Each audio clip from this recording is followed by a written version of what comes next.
assalamu aleykum rahmatullahi wa barakatuh ka Jama TV ɗo Mamadou Dawda kadi hewti ka Jama TV ɗo ɗum ko hande mercredi on ɗo le 29 novembre 2023 salmingol ɗon fo lando si tawi woni hiɗon e jaam mo kala ka hikkitori en salmini technicien ɓe meɗen ɓen ka Jama TV ɗo en salmini animateur ɓe ɓen fo en salmini kala wonuɗo gollude ɗo en salmini kadi accitayɓe tammu hara hino sivuden en direct ɗum ka Jama TV ɗo yo Allah fawden e maɓɓe jaam udditana en article on dumbana en kata on nawrana en golleji meɗen ɗin en fop yeeso ata en salmini foyɗe lando sawni ko jamtu woni ton hiɗen salmina ɗo Misse Boubacar oɗo koye superfecture Badugola woni ko o jeeya hara en salminimo kanko Boubacar wontirɗo ɗo e Dakar kaynete ɗon Kermassar Boubacar ko interesiɗo kadi e Jama TV tentinɗo kadi wakkiliɗo kadi waɗaɗo kadi hoore fi portal ɓantal Badugola hiɗon andi kala nomaɗo hoore ɗon andi haray no wodi ton ko o gaynata ko tawata himo yakitora haray yo Allahu waɗu o hunto haaju huntida haaju kadi e ɓiɓɓe julɓen fo hunta haaju kadi ka o laami ɗon kanko Boubacar Diallo ko iloyankejo jeeyaɗo kaynete ɗon Pellum ko kanko ni président fi portal ɓantal Badugola haray en salmine kanko Boubacar hiɗe lando sawni ko jamtu woni ton komi tentinirta inde makko nden hiɗon andi équipe aji tati ka portal Sousi Foli résidence à Dakar ɗum ko kanko woni ko ardi ɗin équipe aji tati ASC Bunaya ASC Gure Duɓɓe ASC Pellum ɗum ɗo fof ko kanko Boubacar woni ko laami hara en salmini Boubacar ɗo e Kermassara ileyankejo jeeyaɗo Pellum on hiɗen salminamo lando si tawni ko jamtu won ton en salmini Ba Jeydi Dramé jeeyaɗo kadi Badugola hiɗen lando si tawni ko jamtun woniri kaɓe hikkitori ton haray arten ka portal Sousi Foli résidence à Dakar arten ka anniversaire Didier Bella ɗum ko le 2 décembre ɗum ko samedi arowo ɗo on haray ko teddugal e jama on fo mo kala ka hikkitori wata hay goto leetu sakko tulta ko woni ɗon kon hino saati laatotole si Allahu lan ɗon jaaɓi nini kajjatu leluma hewtiɗo e Dakar ara himo habbi anniversaire on o ara o memminano e wono andirɗon mo ɗon kanko kajjatu leluma e fils de Marga haray hiɓe habba jama on kadi no habba ko honto waɗata ko ɗo e Colobane kaynete ɗo lycée John Kennedy mo anda woyo lando lycée John Kennedy ko ɗon anniversaire Didier Bella o waɗata wattude e portal Sousi Foli résidence à Dakar président on ko Misse Abdourahimi Tunti Dugun jeeyaɗo e sous-préfecture Dugun tunni kaynete ɗon Tunti Dugun wontiro ɗo e Dakar Kermassar hara en salminimo kanko Misse Abdourahimi hiɗen lando si tawni ko jamtu woniri ka o hikkitori ton haray jama on fof no habbita wattude kadi hiɗon andi Didier Lamzo fof no andimo Didier Lamzo Jama TV oɗo kadi anniversaire makko on ɗum ko le 9 décembre ko honto waɗata ko ñaani night club ɗum ko sa feƴƴi pale ɗon kadi jama on fof no habbita Didier Lamzo anniversaire makko on fopp no habbita en salmini famille ji ɗin fof ka meɗen Jama TV ɗo eɗen lando sawni ko jamtu won ton miɗo salmina ɗon koto an Samba ɗon e Kurkoto miɗo lando si tawni ko jamtu woniri kaɓe hikkitori ton salminan koto am Baba Galle Kante wontira ɗon e Angleterre kamɓe kadi hiɓe habbi ha si tawni émission gasi ɓe hendo lien on ɓe ndaara ko honɗum yawti ka Jama TV ɓayɗon andi chaque mercredi di hiɗen mari ɗo yewtere ɓeydodiral nde tawata ko yewtere ɓeydodiral hakkude neɗɗanke e neɗɗanke en salmini ɓe lagine kadi ka meɗen hiɗen salmina président ka Jalunka Dugu ɗum hiɓe innamo Misse Abdoulahi Tanu Camara en salmini Misse Youssoufa Konde e général entre racisme nde yewtere ɗo mi firtanayi on nde seeɗa ko honɗum addi nde yewtere ɗo ko honɗum addata ɗum ko wiyette général entre racisme ko neɗɗo mo tawata ko yiɗuɗo fop yo woni hunde wotere mi huccitata ɗo wiya oɗo ko ɗum ɗo oɗo ko ɗum ɗo tentinande mum hiɗon andi fayande kala ka sagginaka ɗon haray jaam ala ɗon ko tana hikkata ɗon si fayande sagginaka ka joni noon moƴƴinayɗo fayande nde moƴƴina feete o on acca ha o huccita haalamo inde bonde mana wiya oɗo ko ɗum ɗo ɗum ko ñoore bonde noon tawata pelletti ko waɗata kon ko mecce Allah woni ko jonnimo mecce mahugol fayande moƴƴingol feete o ɗum ɗon fof tagaɗo wata on nde ɓawo mum ko Allah o jippinani en ɗin alhaaliji ɗon jippini kadi ñeñal ngal e ɓen waɗayɓe ɗum ɗon jama on no initiraɓe inde kanarde nde tawata wuju tun e maɓɓe ɓe jeeya nden inde wigol goɗɗo ko daaleyankejo wi tun ko neɗɗo jogiiɗo mecce ɗum ɓuri fewde so hay neɗɗo ko jogiiɗo métier haray lanni par ce que koko gollitirte ko tawata koko julɗo jogii o jogii haray ɗum ɗon kadi jama o yo watta yila sa hucciti tun a wi'imo ɗum ɗo sina joom métier haray a toñimo joni noon général antracis ko ɓe contor ɗum ɗon neɗɗo fof ko gootum neɗɗo fop ko gootum kala ko Allah tagi jippini ɗo ko fiyo rewɗum foppo ko maccuɗo Allah howlan ɗon hay goto maccinanta ko goɗɗo sa maccinoto ko haajuma o maccinantoɗa a finay dawa ko ɓe gurema nde wonɗa maccinanade wona maccuɗo hay goto goto jeeya hay goto ko Allah howlan ɗo woni ko tippinen ɗo fop fiye rewmo kala mankuɗomo rewgol ko hooliɗa o ko hooliɗa o waɗete kaw falama wadde ɗon haray ɗen tori yo Allah o fewnir en ene o yiɗiri o yaafi kanko Allah howlan ɗon ko ɗum ɓuri enen en ko kongidirten haalidira nen façon yewtereji wona ko beɗɗi na ko laba e tagaɗo joni on mo wonɗa haalude ɗon on tinodiray so on tinodiri ugginoɗa huccita rusamo ɗum no tawa e golle naafigi yo Allah dande wonude naafigi tagaɗo be yo eto wona correct ko haalata e ɓawa goɗɗo ko tawa so dari ke haalay joni o to ndaaru joom métier mo tawata ɗo ko métier konngamo wono jaati ko ko wiyete baylojo iɗon andi ko ɓen tafata kala alaji hande neɗɗo kelɗuɗo ko ɓe innata a soodi oto a darni galle a ƴawi avion je ɗen a yeehi wona ko ɓe wiyete woni jon jawle ɗen ɗum ɗon kon ɗum watta ɗum ko baylojo ko Allah cippiɗi métier e makko baylojo noon si tawi o tafali o moƴƴinali hay an a wawata wurude par ce que a wawata remde heɓa ko ñaama awa ɗum ɗon kadi ko accutugol hakkille sa mi wattori ka yewtere ko par ce que woɓɓe ne jogii ɗin konnguɗi kanari anndudo ko konngol kanarol jogiɗa ñe'ugol kadi jommum ɓe moƴƴinay ɓe jalle ɗen ko mecce Allah woni ko tippini e maɓɓe nemaji men kadi en fof kadi eɗen gollitirde mahay ɓe payane moƴƴina peeteji ɗin ko nemaji Allah jippini e maɓɓe en fof kadi hiɗen nafitorde sañowo on ko nema ko meccal ngal tawata no nafude aduna on fof Allah jippini e makko sañowo on tigi tigi hara o yaaɓayɗa o ittaɗa o saña ko wiyete leppi kon ɗum si tawi ala haray tagaɗo surraki koye ɗum tuba ko ɓen copie kamɓe ɓa toujours hiɓe ardina e hakkilkinka aduna ɗo nafa ɓe gara ɓe yeyta en kamɓe tawi ɗen fonkiɓe woɓɓe maɓɓe tawa en hawta dina kono tawi ɗen fonkiɓe haray yo jama on accu rusidirgol ngol wona ko moƴƴina ko hani haray on salminama on fof e wattirtun e yewtere par ce que miɗo andi général antracis hiɓe haɓude fimum mi seconde hiɓe haɓude fimum wona haare amen mimmen ko weetinalngol jama on en tout cas dal ko ɓuri ka Allah o ko ɓurɗomo rewde hombo andi ɗum hiɗa andi siɗa rewdemo hara himo jaɓude yo Allah taw hara himo jaɓude ko Allah holan ɗon petti woni ko andi moƴƴo e bonɗo kadi ko kanko tu woni ko andi enen noon en etoto ɗi o haɗi ɗin accen goɗɗi e majji naaɗi fo wonɗen accude hiɗen toñudemo ko torotoɗen ko yaafuye tagaɗo ñande fini weeti fof yo toro yaafuye o toro kadi yo Allah dandumo bone seytane surtout seytane sa fini tu wi auzubillahi mina seytani rajim bisimillahi rahmani rahim torɗa yo Allah o raɗanoma seytane saabu seytane no waɗa masiboji hewɗi no waɗa ko hulɓini kadi yo Allah o dandu en bone seytane en fof meɗen haray ɗon salmina hiɗon jarna ka Jama TV ɗo arten fi ka équipe aji meɗen pottal Souci Foli résidence à Dakar donc andi équipe aji ɗin no woodi no ɗi woni ukkorde ka terrain joni noon ko ɗum ɗon araymi ɗo mi yewta fi mum seeɗa ni fi équipe aji ɗin ɓe wi'i dimanche le 3 décembre 2023 haray ko woni premier heure on ɗum ko référence de Labe ko ɓen ɗo woni premier heure on kamɓe e ceewere référence de Labe ceewere ko kamɓe woni fottude premier heure haray noon hiɓe convoca ka terrain ɗum ko 13h30 ɗum ko 1h30 yo taw hara ɓe hewti ka terrain kamɓe référence de Labe e ASC ceewere 13h30 yo taw hara ɓe hewti ka terrain hikken ɗon kadi deuxième heure on hikken ɗon deuxième heure on haray ɓeɗo ko ɓeɗo ɓe innata ASC Mbumbuli B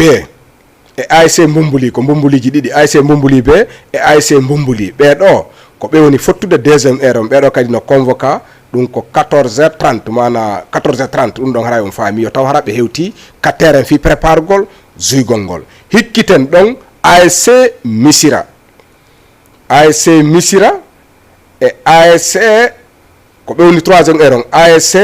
Missira e ASC Himaya ɓe woni 3e heure on ASC Misra ASC Himaya ɓeɗo kadi hino convoca ka terrain 16h30 minutes yo taw hara kamɓe kadi ɓe hewti ka terrain hiɓe préparé fi match maɓɓe on 3e heure on yo Allah faw en jaam waɗa jaam kadi e golle ɗe jokkuɗen ɗen en fof meɗen en salmini président Misse Abdourahimi Tuntidugun wontiro ɗo e Dakar Kermasara kanko Misse Abdourahimi Diallo ɗon andi ko kanko ni président pottal Suusi Foli résidence à Dakar en salminimo en salmintininke ɗo kadi Misse Boubacar Diallo Pellung iloyankejo on mo tawata hino mo jogui ɗo équipage tati hara en salmintino ko landuɗen saydi ko jamtu woni toon sawa nangen def sama mbokk yi ñi nga xamante ne dañoo tàmbu léegi di saxoo di seetaan Jama TV na ngeen def yéen ñëpp ku nekk sa tur ak sa sant maa ngi lay nuy di la ñaanal jàmm di ñaanal sama bopp jàmm di ñaani jàmm si réew mi yàlla na fi yàlla def jàmm yàlla na fi jàmm sax yàlla na jàmm sax si Sénégal yàlla na jàmm sax fépp si Sénégal ak Guinée ak fépp si adduna bi ñu ngi nii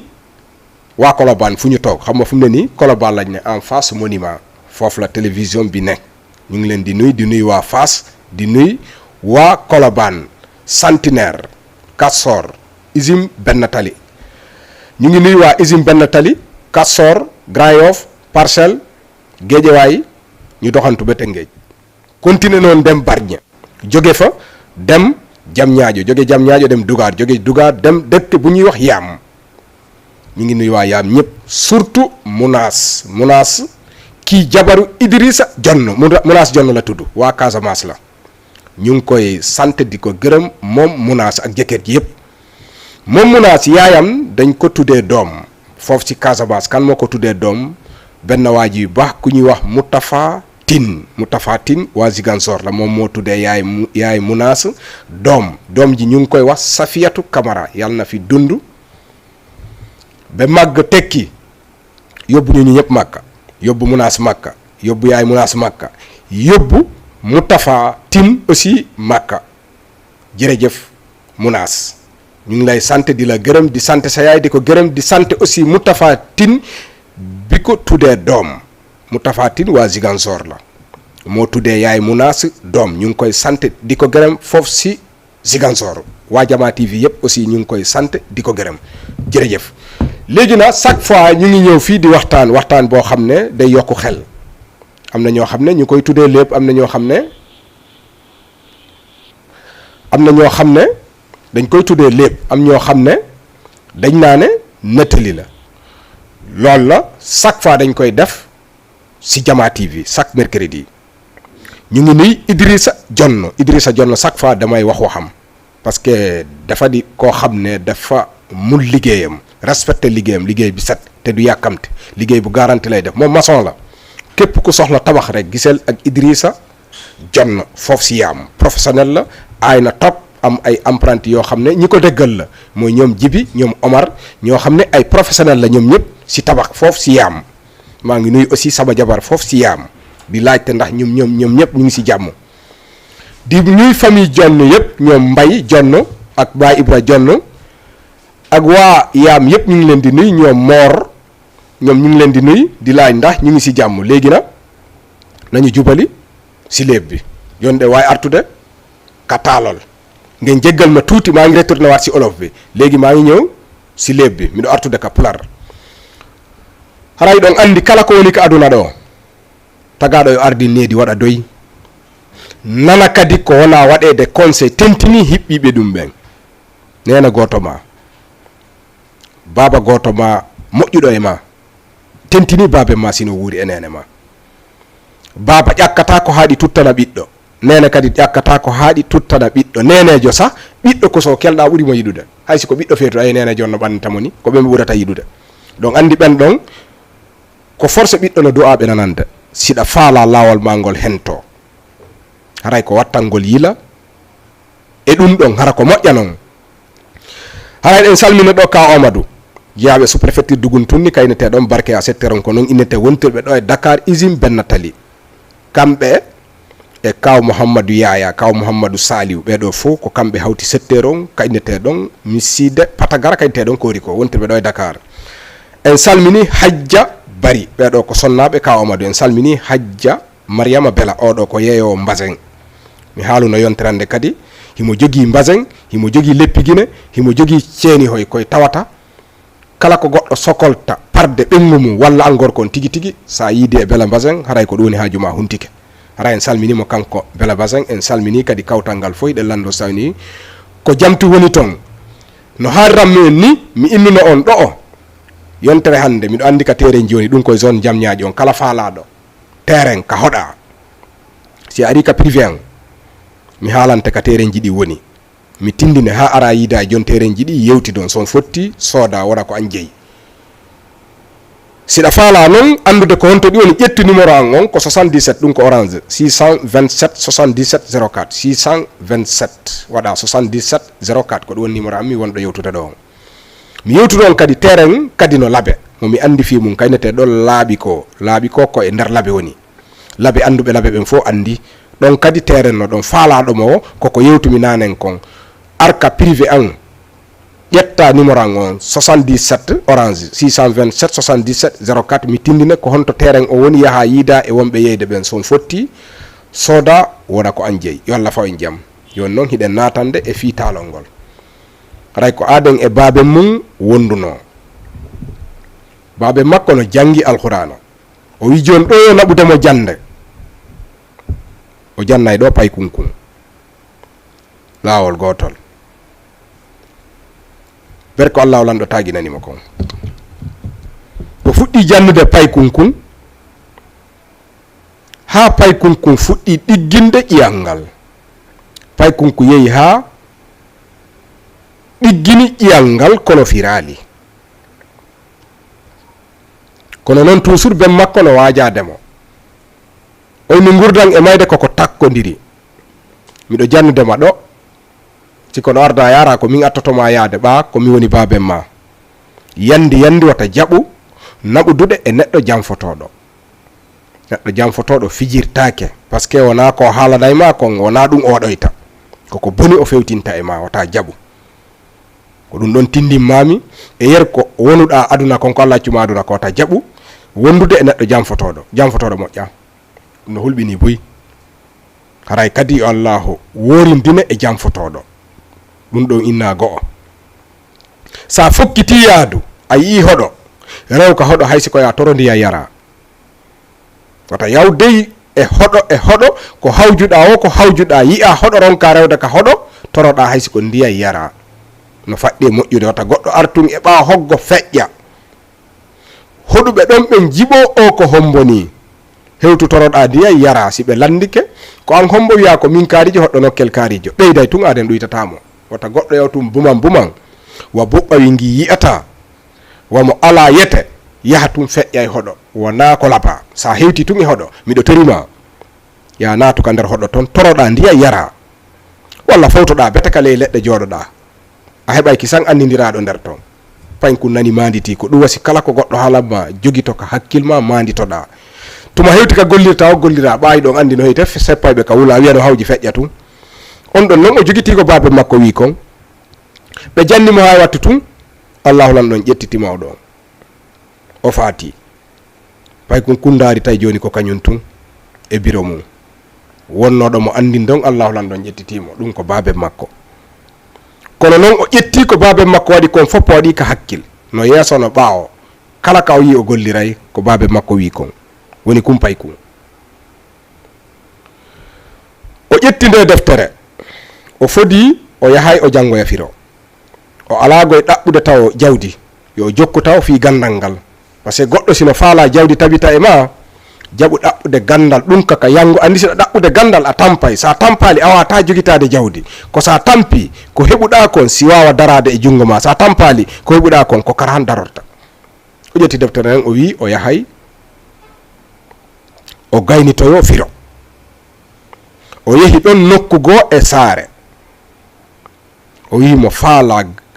gaynitade mo faala fuɗɗade firo mo faala ko firanamo kamil on o jippini fesa mo faala joni ko firanamo janguɗo ɗon mo fira wi he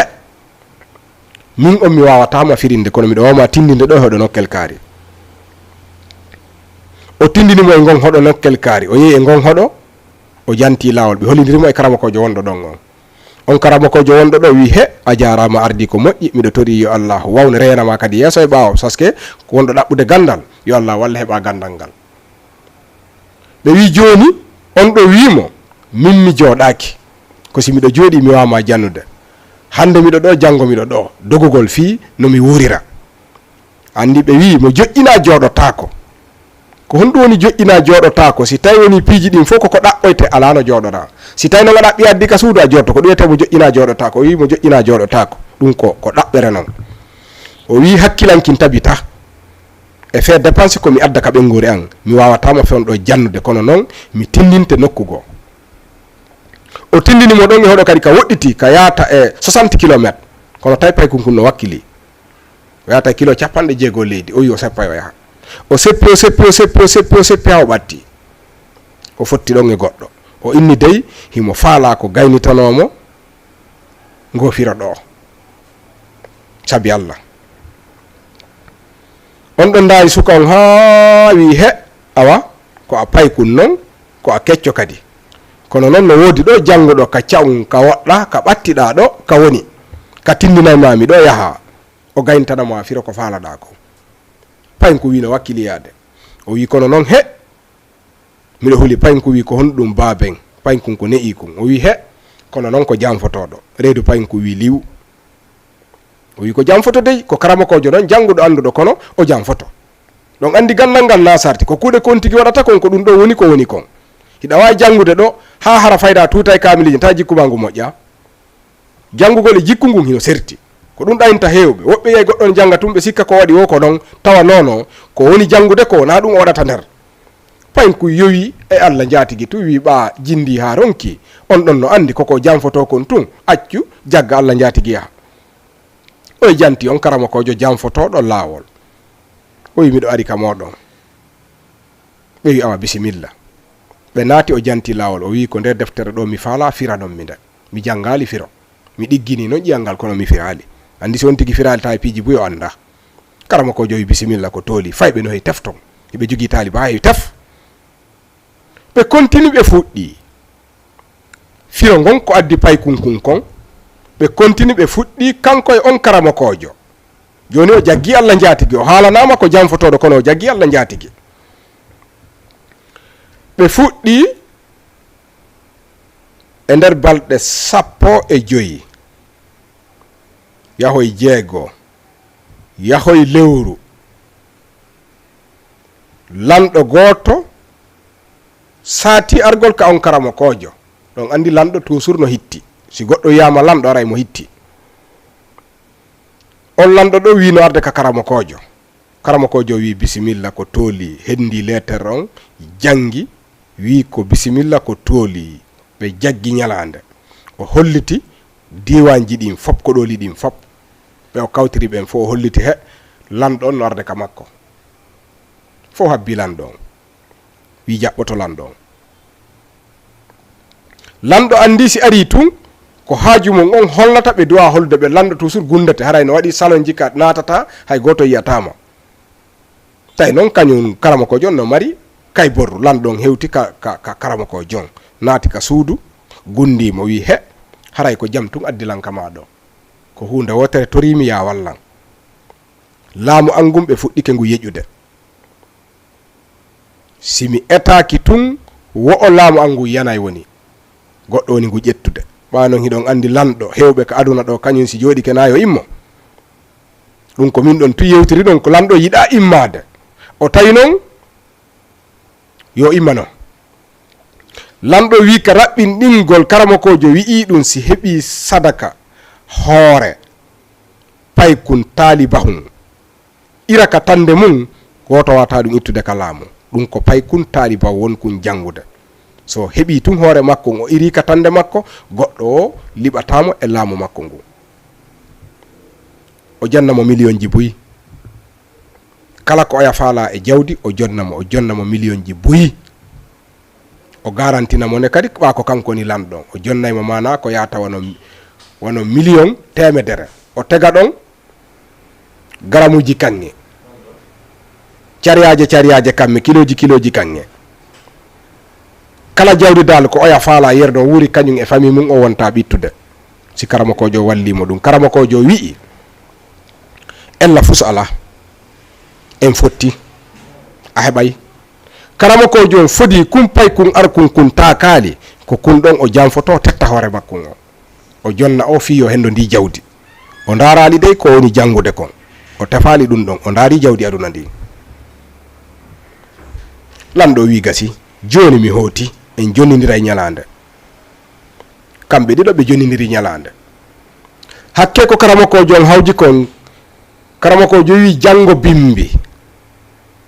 mi imminay ɗon pay kun si kun hewti tun tettu hoore nden, tettu hoore nden. Sa tetti hoore nden mi imminoyay goɗɗo jonnami keesuwal mbuuɗi ngal e kanŋe ko halduɗen kon. On ɗon ko itoroyowo ɓaawo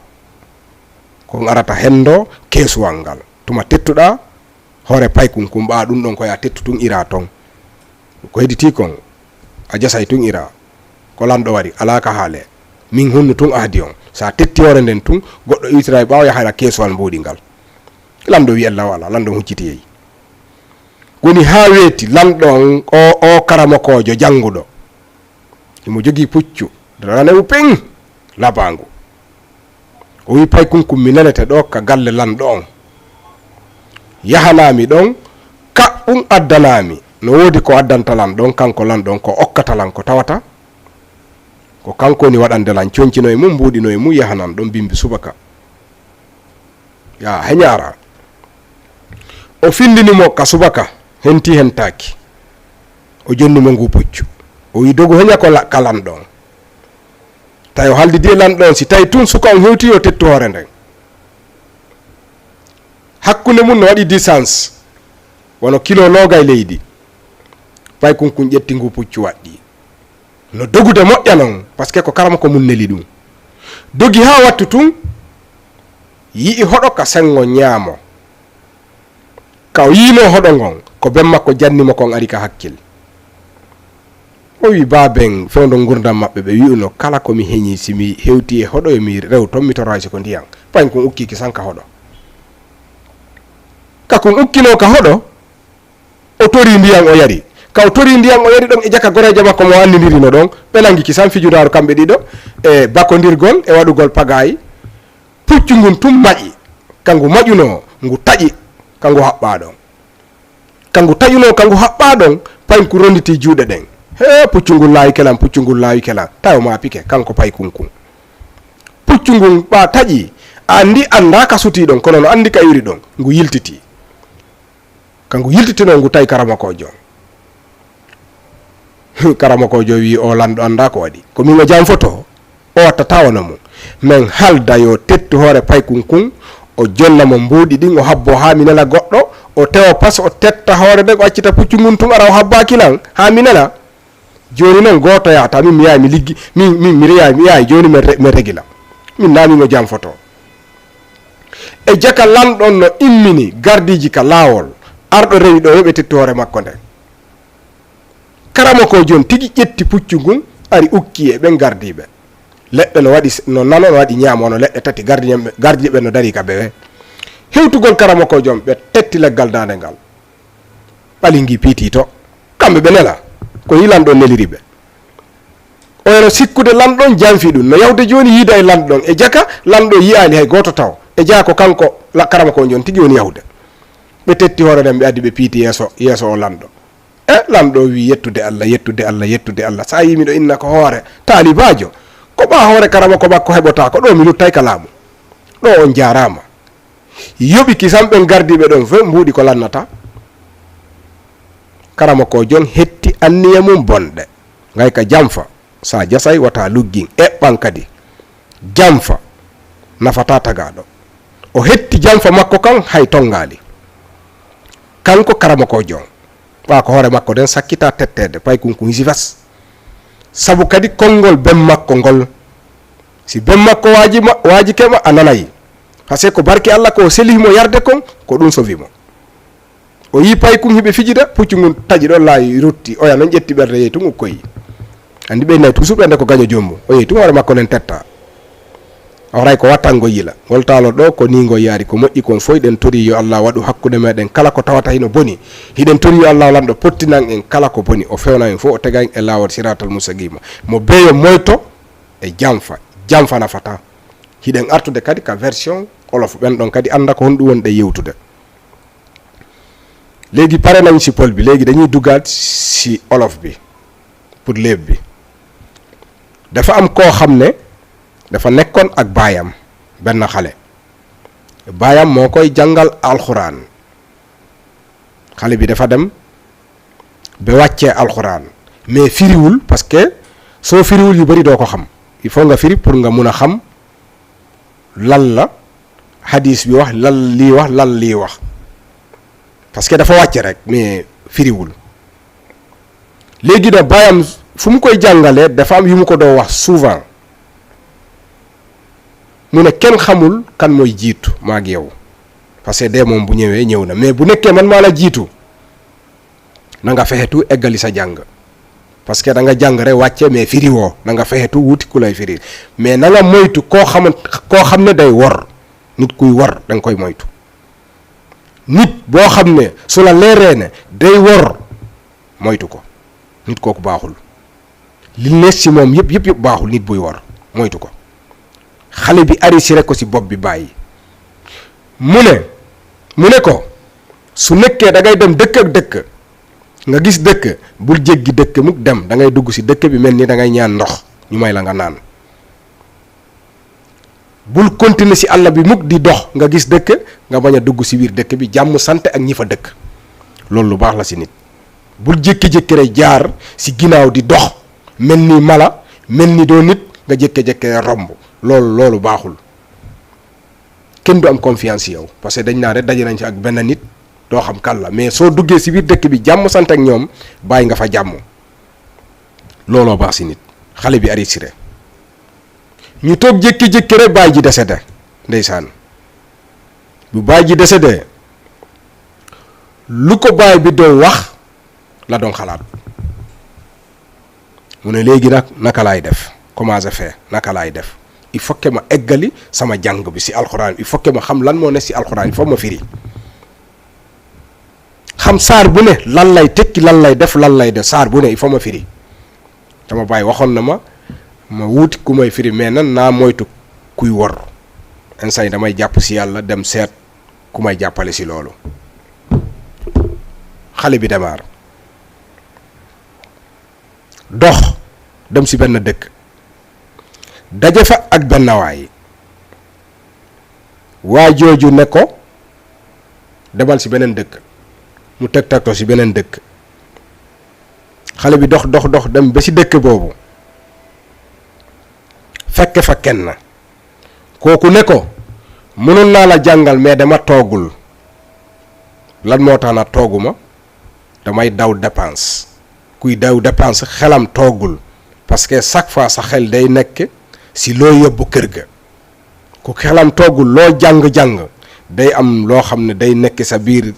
xel bi doo mën a jàngale mais naa la tegtal fenn foo xam ne dafa xaw a sori diggante bi ay 60 kilomètres mais xale bi nee na jaral na ko parce que alxuraan la dina dox dem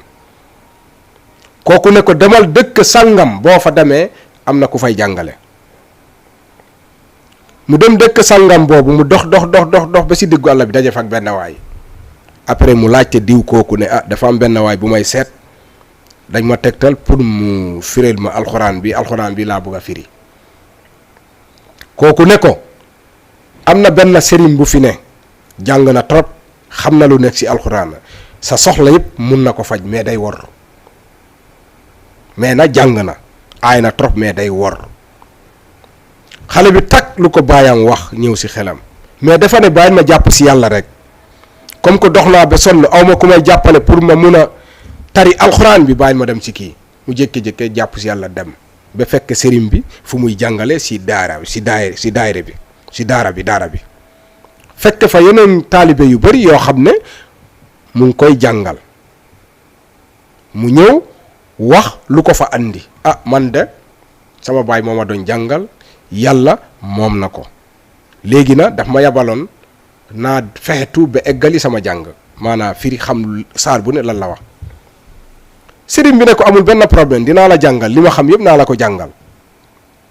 ñu commencé pendant 2 semaines 20 jours 25 jours 1 mois la xale bi def foofu. am benn buur boo xam ne jàpp dat dina ñëw seet si sëriñ boobu benn buur la. sëriñ bi ne ko yëgal ko taalibi yëpp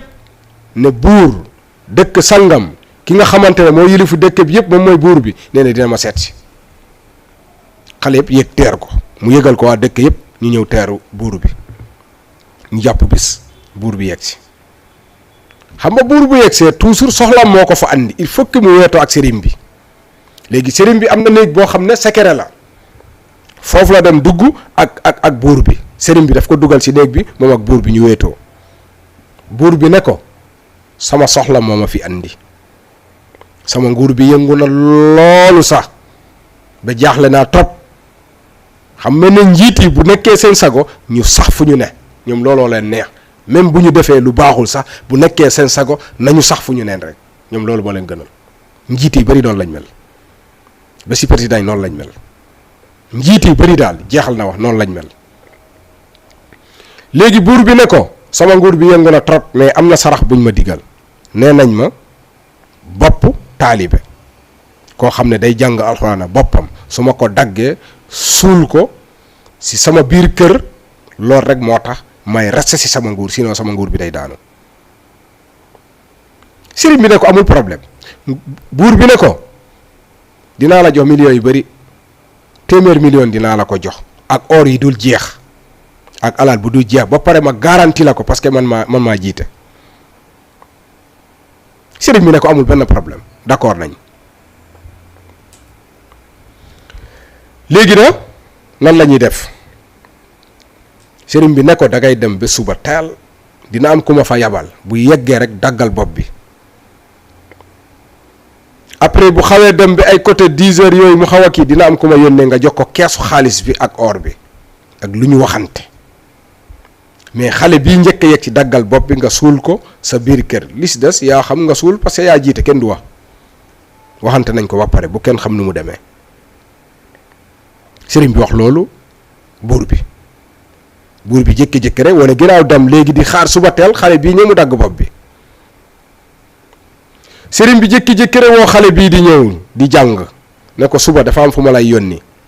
6h30 na fekk nga yeewu. sëriñ bi am benn fas bu weex tàll bu rafet mu jël fas foofu mu ne jëlal bii gën a gaaw boo xëyee rek demal si buur bi dafa am lu mu lay jox yoo xam ne sérité yoo xam ne sama yére ak affaire yu bari yoo xam ne dañuy kii fii dañ koy utiliser fii si daayre bi moom la lay jox nga àndil ma bagage yi bari ñu ngi fi seen yére ngi fi yéene ngi fi am na xaalis bu may def ma defaraat daara bi yépp a ngi ci demal gaaw. xale bi sawar xam ne woy sëriñ am moo ko yónni xaaral mu dem. mu jékki-jékki rek jël fas bi commencé di daw ba ñàkk tooy xep bu mu ñàkkee tooy xep jékki-jékki rek gis benn dëkk à droite tak lu ko baayam waxoon ñëw si xel mi baayam daf ko ne loo yàkkamte boo rombee dëkk bu jékki-jékki rek dem de dugal si biir dëkk bi nga jàmm sant ak ñi fa dëkk nga ñaan ndox ñu may la nga naan. xale bi jékki-jékki rek dugg si biir dëkk bi ak fas bi ba mu duggee si biir dëkk bi ñu may ko ndox mu naan fu mu ñaanee ndox mi ndekee dafa am benn moroomam bu fa dëkk kooku xàmmee ko mais kii diw la mu ne diw la ñoom ñaari ñu commencé di longoo di foonante di jàmm sant si biir dëkk bi rek fas bi xaw a tiit jékki-jékki rek xëcc buum bi dagg bu mu xëccee buum bi dagg ou bien mu continuer parce que xam nga ne mala la moom mënul continuer fu mu jógee lay retourné waat mu jékki-jékki rek retourné waat ñëw ba fekk sëriñ bi këram sëriñ bi ne mais buur bi xanaa daf ma bugg a yëpp mais li yabaati dëgg la naka laa yónnee xale bi mu jékki-jékki rek dagg bopp xale bi utiliser ko suul ko biir këram jox ma xaalis bi pour lan non kii daf ma yëpp xaar leen ma ñëw lu tax mu rey xale bi te jox ma xaalis dinaa ko diggaale ak moom léegi mu xolu commencé di kaas poti xonku cur parce que gis na fas bi xam na ne moom pour moom xale bi dee na te jotul xaalis moom xel bi yëpp mu ngi si xaalis calculé wul de lii lan la mais dafa ne moom lan kii bi buur bi war na ko xam nga moom soo yoree jikko ju ñaaw nga gis lu mel noonu da nga yaakaar ne moom la même bu nekkul moom da nga yaakaar ne moom la mu jël fas bi jubali fu buur bi dëkk ndekete buur bi dafa yebal ay gardam ñi koy garde ay daggam nañu xaar maanaam ñi koy garde si palais bi ñooñu 4 personnes lañu ñu ngi fa ay garab yu ngand taxaw di xaar te buur bi dafa ne lépp lu fa ñëw rek dagg leen seen bopp bi buur bi dafa jàpp ne xale bi fa lay jaar léegi nag sëriñ bi jékki-jékki rek ñëw ak fas bi dugg si diggante ñooñu fu ñu ne ak seen jaas yi ñëw plus que lam set ñooñu gis sëriñ bi rek ñu xam ne lii la leen buur bi sant ñu dagg boppu sëriñ bi yaram bi dali fële bopp bi dali fële ñu jël bopp bi bu ñu egsee si buur bi dafa kontaan ba nga xamante ne dafa ne non lii moom sama ñaan nangu na soo gisee ma doo wax bopp xale taalibe parce que xam naa ne pour ma am bopp sëriñ dafa garaaw léegi dinaa sax sama nguur lii moom sant la mu jël alal ji bëri jox gardam yi ne kontaan naa trop li ma bëggoon am naa ko mu jékki-jékki da jël bopp sëriñ bi suul comme nuñ ko waxee woon mu continué waat si nguuram nguur bi gën a continué waat lii mooy wor bépp nit na moytu wor nit lépp loo waxante ak nit ki da ngay respecté bul jaar ci ginnaaw mukk nga naan da ngay jéem a def leneen kenn du ko def nit ñi bari ñu ngi sanku surtout fii si dëkk bi naa ne ay xaalis yi dañ koy lijjante kenn du ko liggéey loolu ay naxe la nooy lijjante xaalis yi da ngay sàcc wala dañ lay dénk nga yëpp wala da ngay liggéeyloo nit ki doo ko fay wala da ngay sàcc loolu la ñuy wax lijjante sinon xaalis yi dañ koy liggéey ba pare nga doyloo mais bés boo nee da ngay wor ci lii ngay mujjee wor yàlla nañ ci yàlla musal lépp bi nii la demee lépp loo xam ne lu baax la yàlla nañ ko yàlla defal lépp lu bon yàlla nañ ko yàlla teggil jërëjëf tey aussi fii la ñu yem ba beneen alarba bu si yàlla àndee jërëjëf